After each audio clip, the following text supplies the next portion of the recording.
Hello everyone, my name is Tatiana and this is the ExamClouds channel. In today's video, we'll learn how to create our first Java program and examine the fundamental elements of a Java program. To create the simplest Java program, we need to create a class. We create the class in a text file, but this text file must absolutely have the Java extension. Let's say, here I will have a file named myfirstapp.java and its contents are displayed here. So, to create a class, we write public class and the name of our class. In this case, it's my first app. We open curly braces and close curly braces.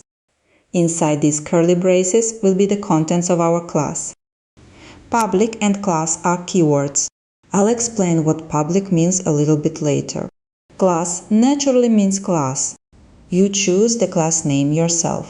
There are some restrictions which we'll discuss in upcoming lessons. In Java, a source file is a text file that contains the definition of one or more classes. For now, we'll use source files containing only a single class, and that's how it's most often done.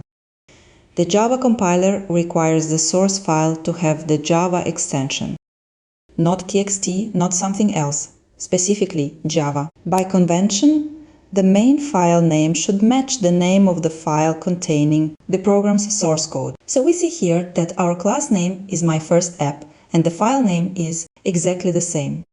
In Java, all code must be placed within a class. The entire class definition, including its members, must be placed between the opening curly brace and the closing curly braces. Execution of all Java application programs begins with calling the main method. Let's look at its syntax. Public static, these are keywords. What they mean exactly we'll cover in the next lessons. Void means that this method does not return any value. Main is its name, and it must be exactly that. And then, within the parentheses, we have the method parameters. The Java compiler will compile classes that lack a main method, but the Java application loader will not be able to execute the code of such classes. Variables specified within the parentheses after the method name are used to pass any required information to the method. These variables are called parameters. So here our parameter is args. It has the type string, and the square brackets mean it's an array. Let's examine the correct declaration of the main method. So, the first variant is what we've already seen. We write public static void main in parentheses string with a square bracket and the variable name args. We can swap the order of static and public. We can use an ellipsis instead of square brackets.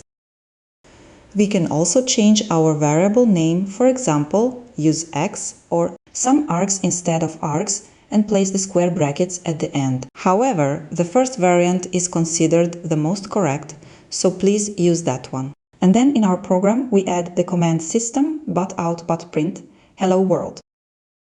What does this command do? This command simply prints the message hello world to the console. In the Java language, all statements typically must end with a semicolon. And look, here at the end, we have indeed specified that semicolon.